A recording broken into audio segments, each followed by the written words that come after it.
You ever gotten a text from someone you have not heard from this person for the longest time? And out of the blue, you get this text and they don't even ask how you've been doing. They don't even warm you up with any banter. They don't even ask to see what life has been. Nothing. It's just straight to their question. And have you ever gotten a text where someone texts you a question that's like so out of the blue and almost like accusatory? And you're like, what on earth is happening? Dennis, has that ever happened to you? Yes. Well, it drives me crazy. I don't know about you. Yes. Well, good that it's happened to you, because in this week's I episode... probably have sent a few of those too. Oh, we all have. Yeah. We all have. But in this week's episode, we are going to go over some basics of communicating. Some basics. You know why the basics are good? Because they're help. basic. Because they're basic. And we all need the basics at time, and they help build a strong foundation for how we communicate. Because we're not always going to get it right. But if we can at least keep these basics ahead of us, in front of us, then our communication will be that much healthier. Yeah, let me ask you a question. So, would you rather get a phone call, get a text message, get an email? Yeah, those three. That's it. Ooh, those three. I think if somebody wants to, you haven't heard from somebody in a while, would you, or even if you have, but like, would you rather get a text, an email, or a phone call? I think for me, oh man, maybe they're all tied. They could be all tied. Because I think a text would probably edge out a call. And probably have a better chance of actually getting the text. Yeah. For some reason, people don't call anymore. No. And so we do that. So most of our communication is through either text or email. Text or email. I mean, we'll call if we have crazy things. Well, welcome to this week's podcast episode for Speak with People. My name is Jason Rates. I'm joined this week by my co-host, Dennis Poulet. And we are talking about the basics of communicating, because every single human on the planet needs to know and understand some basics. Because honestly, your life, your leadership, your communication could improve significantly if you just get some of these basics right. There are people, after being a pastor for so long and sitting face to face and hearing so many stories, there are so many people that I had to just walk through some basics of communicating with, because they wondered things like, why does no one listen to me? Why don't I have any friends? Why is my message not getting across? All those kind of things. And so some of it goes back to the basics. And I'm a basics kind of guy. Like I don't need super gigantic, complex. Give me the basics. Let me get those right, and I'll move on. Yeah, and most of the time nowadays, we're communicating through text, we're communicating through email, and if we're lucky, we're face-to-face at a coffee shop or whatever. So those are the three things we want to talk about today. Those are the three. And then after that, though, like people are still calling each other, obviously. Yeah, on the phone. We're DMing each other. FaceTime. And some of us send handwritten cards in the mail. What's that? See? No, I'm just kidding. See, but the problem with my handwritten cards is if you get one from me, you may not be able to read it because it's just so difficult to read my handwriting. I'm sorry. It's okay. Are you a fountain pen guy? I don't know. Whatever this kind of pen is. No. This is my favorite pen. You're a ugly pen guy. That's it. Well, hey, before we hop into this week's material, just want to thank our sponsor, Banter. Banter, if you have followed Ted Lasso at all, you know what Banter is. If you don't follow Ted Lasso, you don't know it all. So only a quarter of our podcast audience just got a chuckle. But for real, I got big news about a sponsor moving forward. Banter? Not Banter. Another one-word sponsor? It is. Looks like I'm going to sign on with Logos Bible Software. Logos. Is it Logos? Logos? I don't know. It's one of the two. And so Logos Bible Software is this amazing program that has so much more than just the Bible. I mean, it has incredible resources and commentaries and books and videos. And I mean, this is like a platform to help you grow spiritually. And so I'm going to be talking about this on future episodes because if you use this, it will help out the Speak with People podcast, and it will help out you in your growth in your relationship with Jesus. So very excited about that. Cool deal. So let's jump into the basics. Okay, let's talk about some texting basics. Dennis, let's just play a game. Do you remember what your first experience was like sending a text message? No. I do. No, I do not remember. I do. Dearborn Heights, Michigan. It must have been like the early 2000s. Oh, yeah, I think so. And Tracy and I went to a phone store and we got the two little like block Nokias. Or is it Nokia? One of the two. And I can remember the only things I did on that phone is I called people, I played Snake, and I could send like a couple letter texts. And that was... But you had to press the numbers 3 times, like A, B. Yes. D, C, E. Yeah, you had, I don't know my alphabet. But you had to do like 3 punches for one. It was so challenging. Yeah. It was so challenging. And now, I mean, text messages, you can speak into the phone and Siri will actually send it. I try not to because Siri does not like me. Misspells all my words, says horrible things. Like, for instance... Is that why you sent me that text the other day? Maybe. For instance, I sent my daughter a text once that said, "You look so horrible today." And what I meant to say was something along the lines of like, "Thanks for the hug," or "You look huggable," or something like that. I don't even know what I said, but it took the word hug and huggable to horrible. And my daughter texted me back and was like, What did you just say? And I was like, that was it. Never mind. Sorry. That was it. But let's talk about some texting basics because this is one of the primary ways we communicate. And this is one of the primary ways it could trip you up in your communication with your family, your friends, your coworkers, your boss, your neighbors. And so let's just kind of jump right in. True or false, Dennis? Emojis are your friend when it comes to communicating over text message. I think people go positive and negative with emojis. Sometimes people don't like emojis. But I always try to add an emoji because you cannot communicate tone just through a text. That's true. Tone is very important. And I'm a very sarcastic guy. I don't know if you knew that about me, but I'm pretty sarcastic. Yes. And so, like, if I don't add a little smiley face, people probably just think that I'm a jerk. A big jerk. Yeah. Yeah. So for me, at least, I think that emojis are my Tone friend. is so incredibly important. I played the trumpet for years. Tone and pitch is so important. Yeah. And especially as we sit face to face, we can read each other's body language. But as it comes across over the phone, I can't even tell you how many situations I've been in where I've led staff members who have gotten a text from someone and they came to me going, "How do I interpret this? What do I do? What do I say?" And so I think emojis are like, do you know when you go to the mall and there's the Mrs. Fields cookie store and there's the chocolate chip cookies with the icing on them? I mean, it's like so much goodness in one. The icing is, the emojis are like the icing on the chocolate chip cookie. Okay. I mean, why not? I guess they could turn a bad cookie good. Icing could turn a bad. But I guess the emojis could be bad emojis. Yeah, well, maybe. Yeah. I mean, but yeah, I think somehow communicating, your actual emotion, if it's a smiley face or if it's an emoji or whatever, if you're sad about something, maybe you probably should try to communicate that in a text. Because you really can divert so much of the other person's energy. Because like we've talked about in this podcast before, words can dismantle someone, or lack of understanding about words can dismantle someone. And they could spend so much time trying to figure out what was their intent. What are they trying to say? What did you really just say? And they're just not clear. And have you ever read a text message based on how you're doing that day? Right. So like you think I'm upset, I'm mad about something else. It has nothing to do with the person that's sending me the text message. Right. But I'm upset about something else, and I read this, and I'm like, "Can you believe that this person sent me this, blah, blah, blah?" And my wife's like, "What do you mean? It says, like, happy birthday." It's like it's nothing to do with what's exactly going on in my life, but it is definitely, Exactly. emotion. It's so important. I think one of the things to absolutely remember every time you pick up your phone and you're about to send a text, like take a deep breath.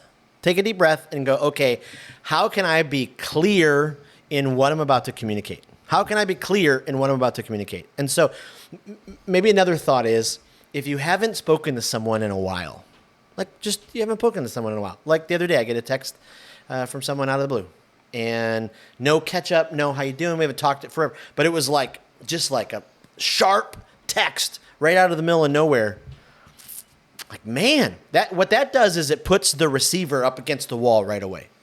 And so their back's up against the wall. Now emotions are getting involved. Now people are getting agitated. They're trying to figure out, what do I say? Yeah, and I think that's something that, like in our culture too, this is something I learned from Mexican culture, was I think Americans in general, most of us, are a very direct and to the point kind of people.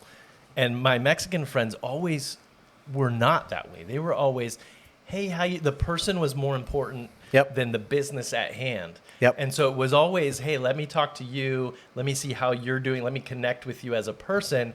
And now let's tackle the issue. Bam. But a lot of times what we do is, and I do it, is I want to tackle the issue rather than catching up. And so there isn't any banter. There's just like, hey, did you see that email? We got to talk about that. Yep. Rather than, hey, how's your day going? Are you okay? And I think just taking that pause and then asking how the person's doing, that's going to help with any of those other texts that you write that are like maybe a little short. You know? Absolutely. Like we gotta get to this business or whatever.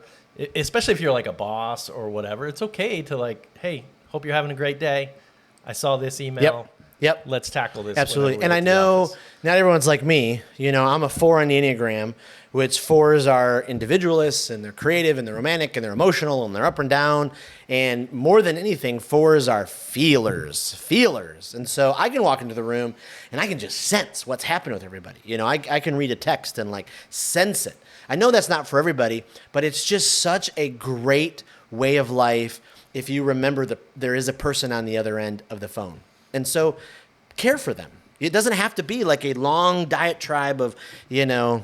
I think even reading your text, you got to do that too. Yes. Like maybe you did get a short email and there was no, hey, how you doing or whatever. But then you have to flip that switch in your brain and you have to think, okay, this person might be going through this or this or this. And I know that person and they probably didn't mean it the way that I took it. Yep.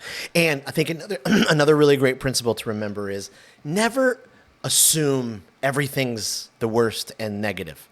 Never assume. Because what happens is when you assume, you know what happens. You assume. We'll just leave it at that.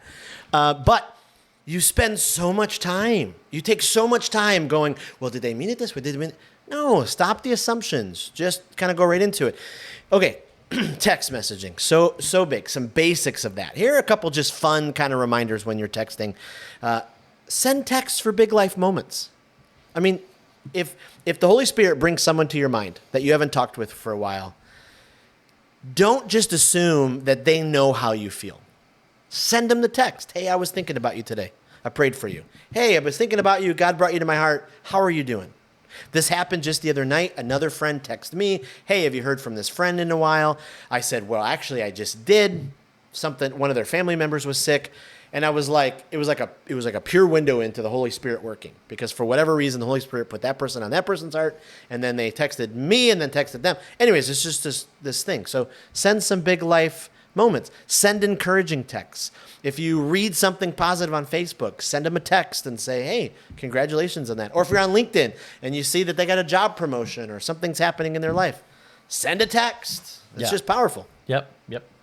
So what else? Those are some huge. Okay, that's texting. Let's talk about sitting across the table having coffee. What are some basics of communication?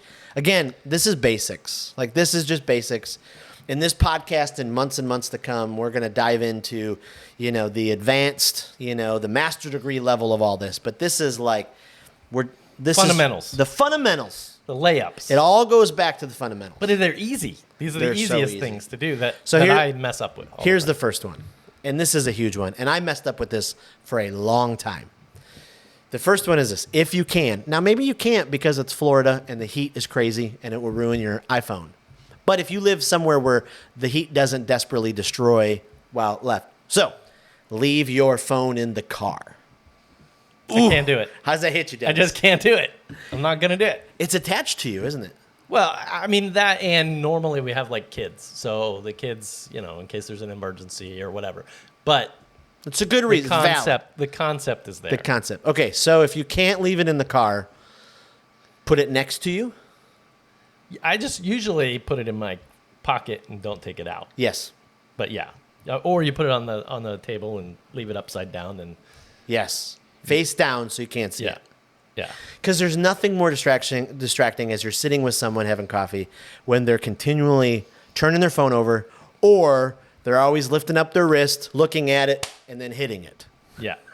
Which I did just get a phone call, but I don't have an Apple Watch. I've been dreaming of one for a while, and I'm afraid if I get an Apple Watch, I'll join that club, and I'll be like, yeah, what's going on?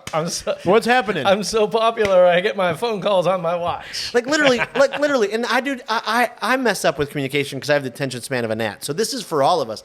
But I'm more in tune to it. I've had conversations with people where they're legitimately trying to ask my advice on something or pour out their heart, and then they're like right in mid, and then they're like, yeah, and then they're back to it. So how does it make you feel whenever someone's phone rings while you're sitting with them, and they look at it and they say, "I got to take this"?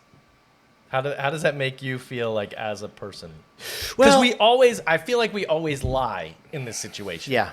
And we're like, oh, okay, yeah. And then you sit there and what do? Right. You can check your phone. You check your phone. You check your phone, see how your likes are. Yeah, for me, like, I just think it must be so important because it must be. And okay, maybe I'm going to get in trouble here. But for a lot of people over the years, if it's their if I'm meeting with another guy and if it's their wife calling, they'll be like, "Oh, I got to answer right now. I got to answer right now."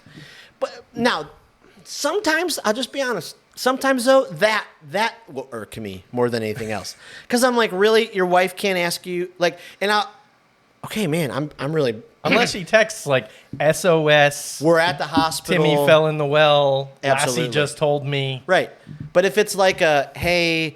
I got to get over here to this. I'm at the grocery store. What do you need? Yeah. Like most families share a family calendar. You know what's going on. Yeah.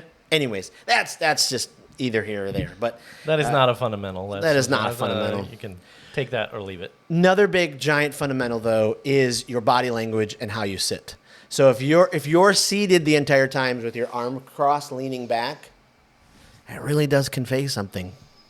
Either it conveys, ooh, my back is hurting and I need to lean back. Or a lot of times the crossed arm position is like more of a position of like, yeah, I'm trying to like brace myself for what's next. So I learned from a coach years ago, especially if I'm having a hard conversation with somebody. If you're sitting across the table, sit with your hands on your lap and you're actually your palms open. As a way to kind of tell yourself, yes, I'm not meditating under the table, but as a way of like, hey, I'm open to what this person's saying, I'm listening to it, and we'll have to do a whole body language. We'll have to do a whole episode on body language, a whole episode on just that, how to deliver and how to receive that hard conversation, that tough conversation. But your body language is so incredibly important. If you're slouched and you're leaning over, if you're not looking at the other person. Now, you don't want to stare at them to an obnoxious rate to where, but you want to have good eye contact. You want to be able to listening. Okay, so leave your phone if you can, or at least, put it next to you. Turn off the notifications if you can. Here's kind of a giant one. It's the 80-20 rule, like when you're meeting with someone. The 80-20 rule. Yeah, I remember the first time we met. Oh wow! Yes. It was like a year and a half ago. It was almost about a year ago. I think. Wow. Only a year. Wow. Okay. It's crazy. But we met at the Panera Bread company, ate some lunch. It was delicious. Blah blah blah. But I remember like thinking, even during that conversation, like, man, I'm telling this guy too much. Like, I am telling him way too much for a guy that I just met. And I think it's because you were practicing that. You were practicing the 80-20. Yeah. Tell him what the 80-20 And I've been in the exact opposite too, where I'm like, oh, wow, they know the 80-20 rule. The 80-20 rule, and it's perfect in one-on-one conversations. Definitely great if you're a small group leader leading, or if you're a manager leading a team, is, hey, I'm going to talk 20% of the time as the one, but I'm going to use that 20% to ask questions and to really listen, and then just let them talk the other 80% of the time. Yeah, and I think asking questions is a huge thing. Like we were at that event yesterday, we were at a networking thing, and we're in a room of a bunch of people that we don't know. And like the only way to actually do anything in those kinds of events is to ask questions. Yep. So, what do you do? What's your name? Blah, blah, blah. How long have you been here? Yep. Oh, you just moved. If somebody says we just moved here, it's really easy to say, where'd you come from? Yeah. Yeah. I mean, those questions are so important, and people will leave going, oh, wow. That person really cared that they took the time to do that. And the next step, like the 201 level part of that step, is to then remember what they said. And so if you're like me and my contacts and my notes, I'll like try to immediately after that conversation, I'll just put a couple notes on, met with Dennis, 9-1, we talked about this, just so I can remember. I wonder what my notes, I'm going to read your notes. The last one is this, and I'll call this the Terry Prisk rule. Terry Prisk has been a mentor of mine. He was a guest professor in one of my communication classes, and he gave me an A, probably one of the only A's I got in college. It was for delivering a speech. And Terry was a professional speaker for years. He's been a pastor for years. And so Terry's an incredible communicator.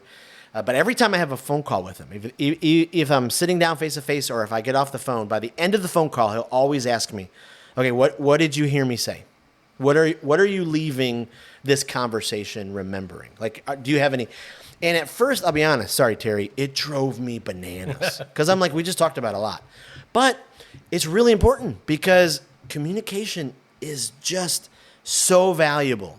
And this is a basic. Like if I can then sum up to the person, hey, just as a reminder, I'm going to get you this, you're going to get me that, we're on the same page. That's just absolutely cute. Oh my goodness, there are so many other basics that we could go over, but I'm telling you, podcast listeners, dare I say friends, Of course. I'm doing it. You're my friends. You're my friends. These basics will help you.